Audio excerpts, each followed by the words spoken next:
नमस्कार मित्रांनो, आज एका खास विषयावरती आपण या व्हिडिओमध्ये चर्चा करणार आहोत किंवा त्या विषयाबद्दल माहिती घेणार आहोत। तर विषय असा आहे की मुंबई महानगरपालिकेची निवडणूक आणि त्या संदर्भात भाजपने केलेला एक सर्वे, तो आता सर्वे समोर आलेला आहे। जशा निवडणुका जवळ येतील तसं भाजप हे वारंवार त्यांचे अंतर्गत सर्वे भाजप करत असतं आणि या अंतर्गत सर्वेच्या आधारावरतीच भाजप आपली स्वतःची ती निवडणूक लढवण्याची रणनीती ठरवत असतं। हे आपण मागच्या खूप काही निवडणुकांमधून पाहिलेलं आहे। त्याचप्रमाणे याही मुंबई महानगरपालिकेच्या निवडणुकीकरता भाजपनं एक अंतर्गत सर्वे केलेला आहे आणि तो सर्वे काय सांगतो ते समोर आलेलं आहे, तेच आपण या व्हिडिओमध्ये पाहणार आहोत।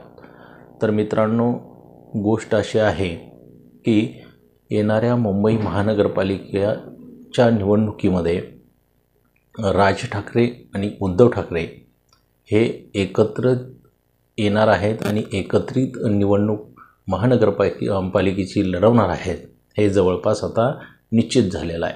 तर आपण हे कशावरून म्हणू शकतो, तर मागील काही दिवसांपासून आपण मीडियामध्ये सुद्धा पाहत आहोत की राज ठाकरे आणि उद्धव ठाकरे यांच्यामध्ये जवळीक वाढत आहे आणि ती जवळीकसुद्धा अशाच पद्धतीनं वाढत आहे की दोघे मिळून हे एकत्रित निवडणुकांना सामोरे जातील अशा पद्धतीची रणनीतीसुद्धा त्यांच्यामध्ये ठरवली जात आहे। अशा पद्धतीच्या बातम्या काही मीडियामध्ये सुद्धा येत आहेत आणि वर्तमानपत्रामधून सुद्धा येत आहेत। तर याच पार्श्वभूमीवरती भाजपनं सर्वे केलेला आहे। तर सध्याची मुंबई महानगरपालिकेची स्थिती काय आहे ती सुद्धा आपण जाणून घेऊया।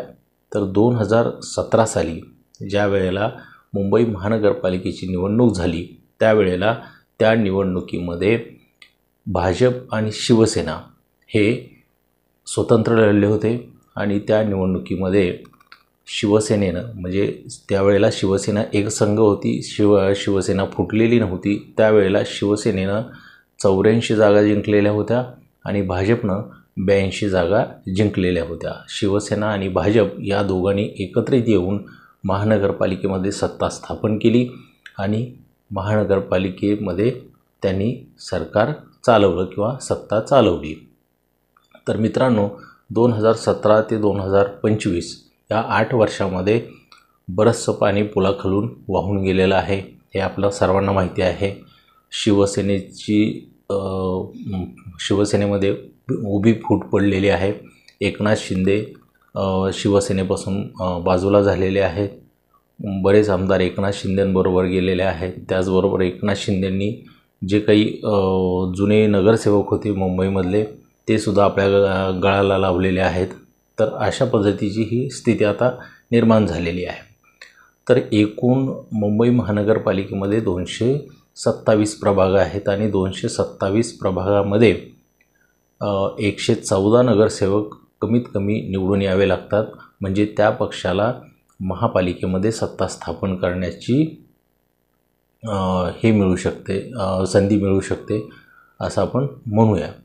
तर उद्धव ठाकरे आणि राज ठाकरे हे जर एकत्रित आले आणि या दोघांनी जर मराठी विरुद्ध अमराठी अशा पद्धतीची निवडणूक त्या मुद्द्याकडे नेण्याचा जर प्रयत्न केला तर मात्र हे काही प्रमाणामध्ये महायुतीला सत्तेत जाण्यापासून रोखू शकतात। तर आजचं चित्र असं आहे की भाजपच्या सर्वेप्रमाणे महापालिकेमध्ये महायुतीच्या 120 जागा निवडून येऊ शकतात आणि भाजप मुंबई महानगरपालिकेमध्ये सत्ता स्थापन करू शकतं। मुंबईचं महापौरपद हे भाजप सध्या पटकवू शकतं असा भाजपचा अंतर्गत सर्वे सांगतो आहे। परंतु भाजपच्याच काही बड्या नेत्यांचं म्हणणं आहे की जर राज ठाकरे आणि उद्धव ठाकरे हे जर एकत्रितपणे निवडणुकांना सामोरे गेले, त्याचबरोबर त्यांच्यासोबत काँग्रेस असेल आणि शरद पवारांची राष्ट्रवादी काँग्रेसचा शरद पवारांचा गट जर त्यांच्यासोबत असेल, आणखी काही छोटे मोठे पक्ष हे जर त्यांच्यासोबत असतील, तर मात्र ही जी पूर्ण युती आहे ही महाविकास आघाडी म्हणूया आपण त्याला, तर ही महाविकास आघाडी भाजपला सत्तेत जाण्यापासून रोखू शकते मुंबई महानगरपालिकेमध्ये, असा सुद्धा भाजपच्या काही बड्या नेत्यांचा अंदाज आहे. तर आत्ताचा भाजपचा सर्वे मात्र हे सांगतो आहे की राज ठाकरे आणि उद्धव ठाकरे हे एकत्रित आल्यामुळे भाजपला थोडंसं आव्हानात्मक परिस्थिती बनू शकते, परंतु तरीसुद्धा भाजप या स्थितीमध्ये 120 जागा मिळवून सत्तेत जाऊ शकतं, मुंबईचं महापौरपद मिळवू शकतं, असा ह्या भाजपच्या सर्वेचा अंदाज आहे.